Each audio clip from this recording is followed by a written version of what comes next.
ഒരു ഗണേഷ് കുമാർ എന്ന് പറഞ്ഞ മന്ത്രിയുടെ പേരെടുത്ത് തന്നെ പറയാം, ഒരു പ്രശ്നമില്ല. കാരണം നിരവധി വിഷയങ്ങളിൽ, ഈ വിഷയങ്ങളിൽ, സ്ത്രീ വിഷയങ്ങളിൽ, അപ്പോൾ ഈ ഷെറിന് വേണ്ടി 100% 200% വഴിവിട്ട ഇടപാടുകൾ ഇതിൽ നടന്നിട്ടുണ്ട്. ഷെറിൻ എന്ന് പറയുന്നത് ജയിലുകളിൽ VVIP ആയിരുന്നു. പരോളിന് ഇറങ്ങിക്കഴിഞ്ഞാൽ ഉപയോഗിക്കുന്നത് ഉദ്യോഗസ്ഥന്മാരുടെ വീടുകൾ, ഫ്ലാറ്റുകൾ, ഉപയോഗിക്കുന്നത് ഉദ്യോഗസ്ഥന്മാരുടെ വാഹനങ്ങൾ. അപ്പോൾ അദ്ദേഹത്തിൻ്റെ അച്ഛന് പോലും ഇല്ലാത്ത ഒരു പ്രിവിലേജ് അദ്ദേഹം ഷെറിന് കൊടുക്കുന്നു എങ്കിൽ ഇതിൻ്റെ പിന്നിൽ സാമ്പത്തിക വ്യക്തിബന്ധങ്ങൾ മാത്രമല്ല, ജയിലിലെ ഉദ്യോഗസ്ഥന്മാരെ സ്വാധീനിച്ചു, അവരുമായി ടൂറ് പോയി, അവരുമായി ഇവിടുത്തെ മുന്തിയ ബ്യൂട്ടി പാർലറിൽ പോലും പോയാൽ കിട്ടാത്ത കോസ്മെറ്റിക്സാണ് ജയിലിൽ ഷെറിന് കിട്ടുന്നത്. നമസ്കാരം. ഇന്ന് മറുനാടനൊപ്പമുള്ളത് കാരണവർ കൊലക്കേസ് പ്രതി ഷെറിന് ശിക്ഷാ ഇളവ് നൽകാനുള്ള മന്ത്രിസഭാ യോഗ തീരുമാനത്തിനെതിരെ ഗവർണർക്ക് പരാതി നൽകിയ പൊതുപ്രവർത്തകനായ പായിച്ചിറ നവാസാണ്. ഈ കാരണവർ കൊലക്കേസിലെ പ്രതിയായ ഷെറിന് ഒരു അസാധാരണമായൊരു പരിഗണനയല്ലേ സത്യത്തിൽ ലഭിച്ചത്? അതിവേഗം മോചനത്തിനായുള്ള നടപടിക്രമങ്ങളും എല്ലാം തന്നെ ഉണ്ടാകുന്നു. തീർച്ചയായിട്ടും 100% അസാധാരണമായിട്ടുള്ള നടപടിയാണ്.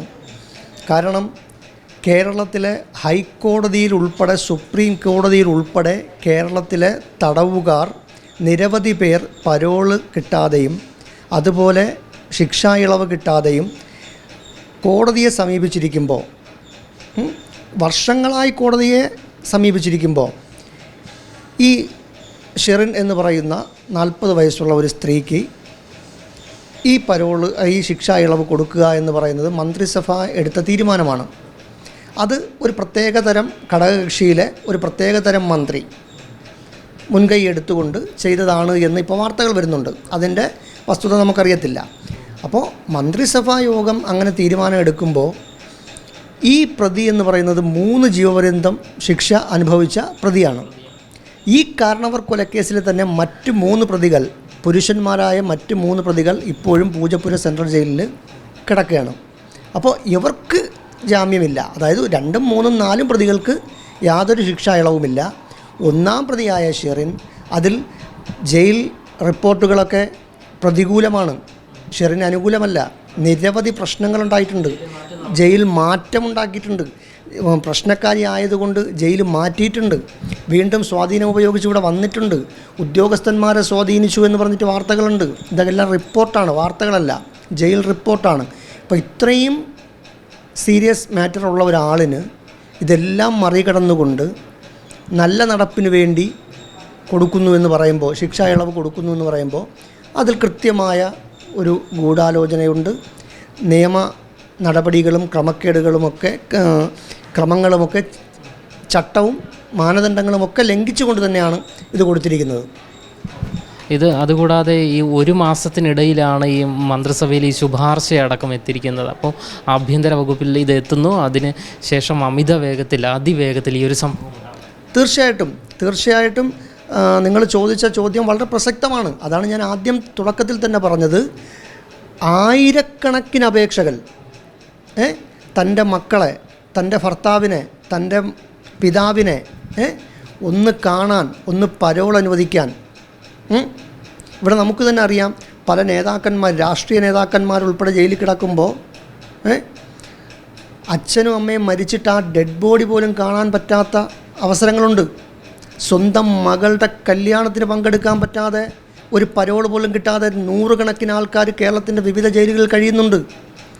സ്വന്തം മകൻ ആക്സിഡൻറ്റിൽ മരിച്ചിട്ട് ഒരു അപേക്ഷ കൊടുത്തിട്ട് കോടതിയിൽ പോയി എത്തിയിട്ട് പോലും ശവസംസ്കാര ചടങ്ങിൽ എത്താൻ പറ്റിയിട്ടില്ല.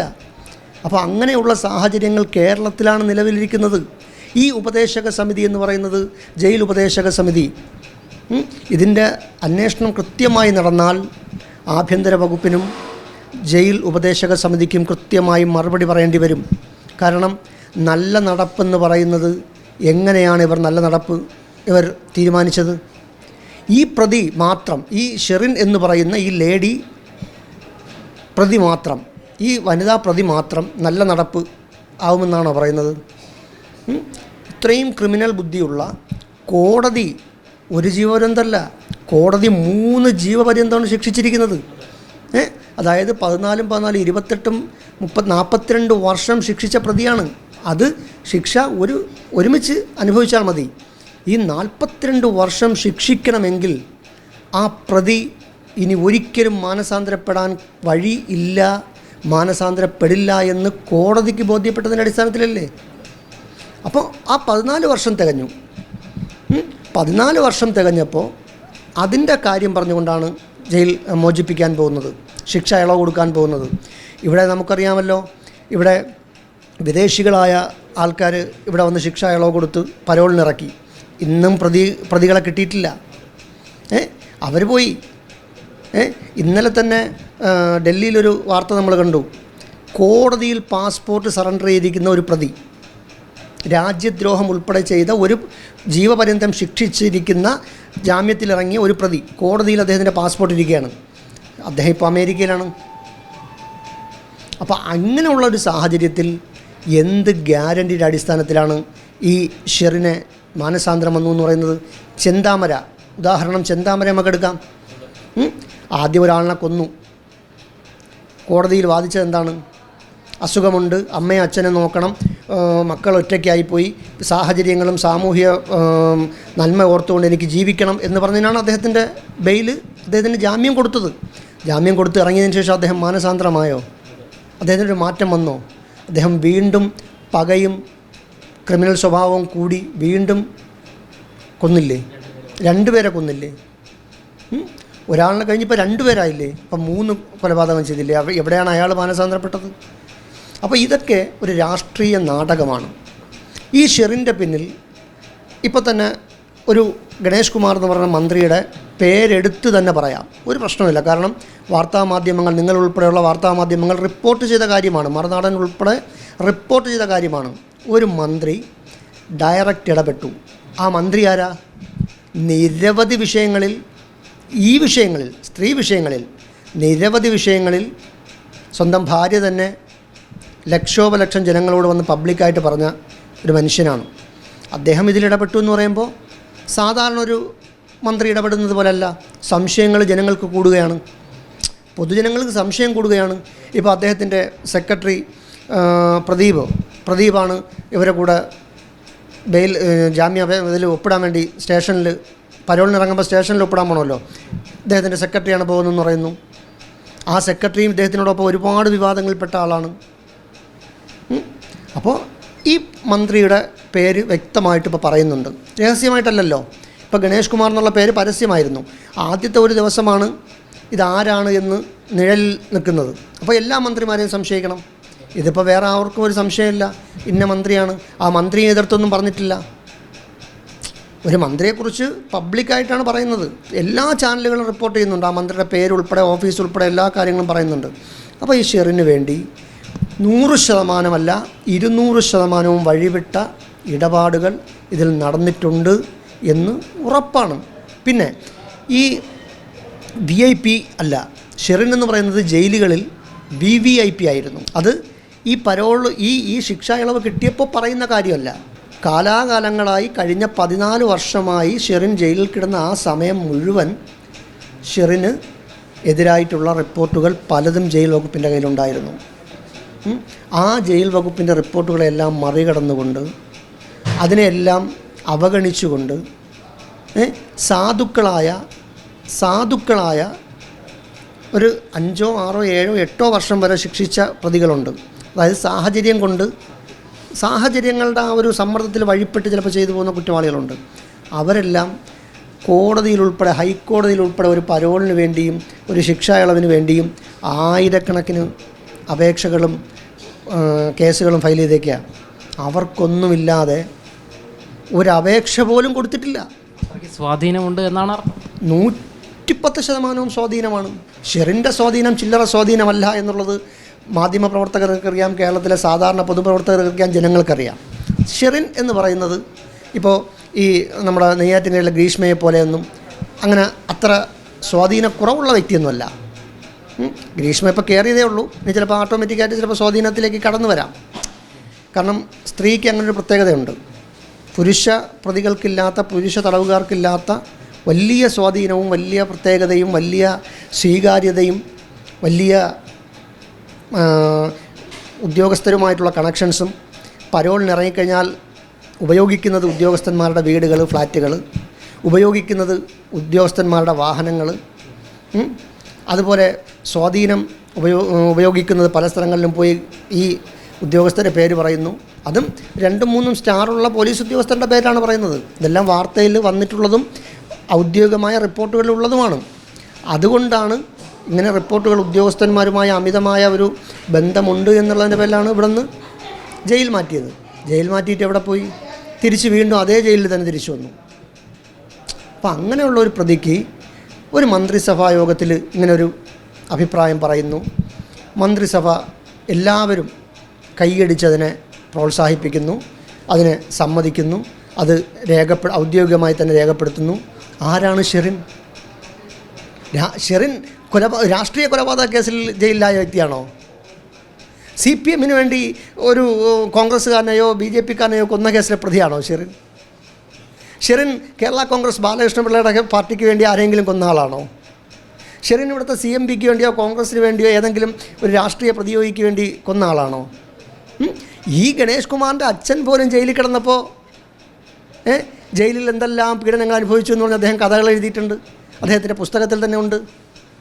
അപ്പോൾ അദ്ദേഹത്തിൻ്റെ അച്ഛന് പോലും ഇല്ലാത്ത ഒരു പ്രിവിലേജ് അദ്ദേഹം ഷെറിന് കൊടുക്കുന്നു എങ്കിൽ ഇതിൻ്റെ പിന്നിൽ സാമ്പത്തിക വ്യക്തിബന്ധങ്ങൾ മാത്രമല്ല, മറ്റ് പല ബന്ധങ്ങളും, ആ ബന്ധങ്ങൾ ഞാൻ പിരിച്ച് പറയുന്നില്ല, ചുരുക്കിയേ പറയുന്നുള്ളൂ. പല ബന്ധങ്ങളും ഇതിൻ്റെ അടിസ്ഥാനത്തിലുള്ളത് കൊണ്ടാണ് പല ലാഭങ്ങളും പലർക്കും കിട്ടുമെന്ന് എഗ്രിമെൻ്റൊന്നുമില്ല, ഉറപ്പുള്ളത് കൊണ്ട് തന്നെയാണ്. അതിൽ എഗ്രിമെൻ്റ് ആവശ്യമൊന്നുമില്ല, ഉറപ്പുള്ളത് കൊണ്ട് തന്നെയാണ് ഇത് ഈ മന്ത്രിസഭയിൽ വയ്ക്കാനും, അത് ഒരു മന്ത്രിയാണേ, ആ ഒരു മന്ത്രി തീരുമാനമെടുക്കാനും അത് മന്ത്രിസഭയിലേക്ക് വെക്കാനും.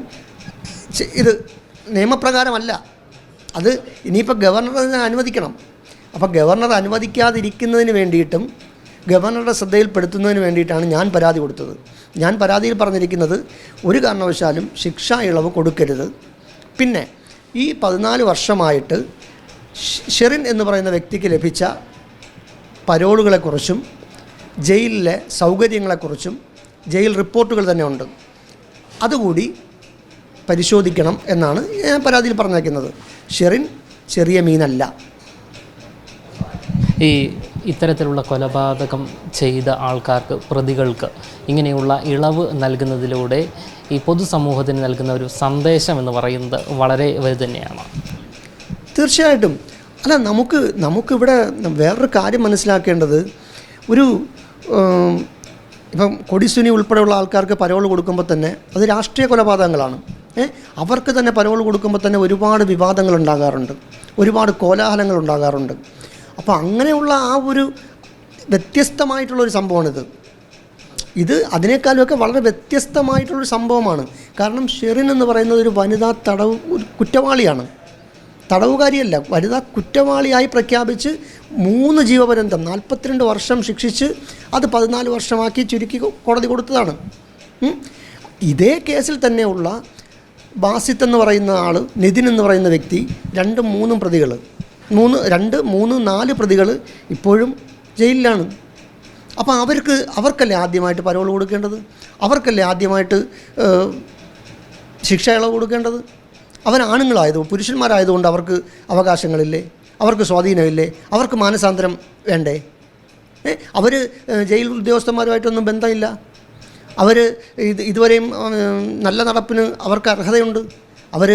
എതിരായിട്ട് അവർക്ക് ഒരു റിപ്പോർട്ടുകളുമില്ല.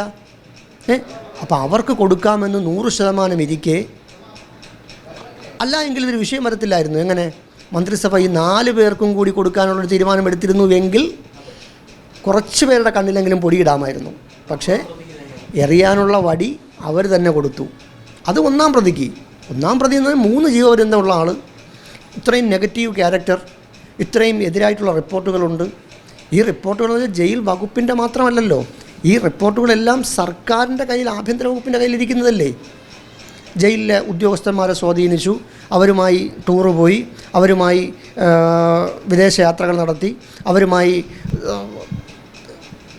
വളരെ അടുത്ത വ്യക്തിബന്ധം ഉണ്ടാകുന്നു, അവരുടെ വാഹനം ഉപയോഗിക്കുന്നു, അവർ പരോളിലിറങ്ങുന്ന സമയത്തെല്ലാം ഈ ഉദ്യോഗസ്ഥരുടെ ഫ്ലാറ്റുകളിൽ താമസിക്കുന്നു എന്നൊക്കെ വളരെ വാർത്തകൾ മാത്രമല്ല, അത് റിപ്പോർട്ടായിട്ട് അടുക്കി വെച്ചിട്ടുണ്ട്. ഈ ഷെറിൻ്റെ ഫയലിന് വേണ്ടി, ഷെറിൻ്റെ റിപ്പോർട്ടും ഫയലും സൂക്ഷിക്കാൻ വേണ്ടിയിട്ട് അവിടെ ഒരു ക്യാബിൻ തന്നെ വെച്ചിട്ടുണ്ട്. പിന്നെ നമ്മൾ ഇവിടുത്തെ മുന്തിയ ബ്യൂട്ടി പാർലറിൽ പോലും പോയാൽ കിട്ടാത്ത കോസ്മെറ്റിക്സാണ് ജയിലിൽ ഷെറിന് കിട്ടുന്നത്. അതിന്ന് ഇപ്പം ഈ വരുന്ന വാർത്തയല്ല, ഷെറിൻ ജയിലിൽ കയറിയ അന്ന് മുതൽ വരുന്ന വാർത്തയാണ്.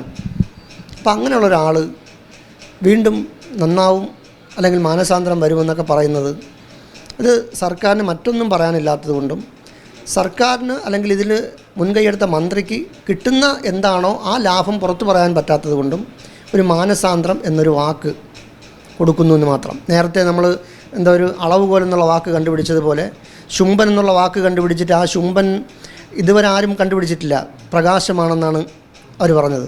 അതുപോലെ ഈ അളവുകോൽ വെച്ച് ലൈംഗിക ശേഷിയൊക്കെ കണ്ടുപിടിക്കാൻ പറ്റുന്നു എന്നൊക്കെ പറഞ്ഞിട്ടുണ്ട്, നമുക്കറിയത്തില്ല.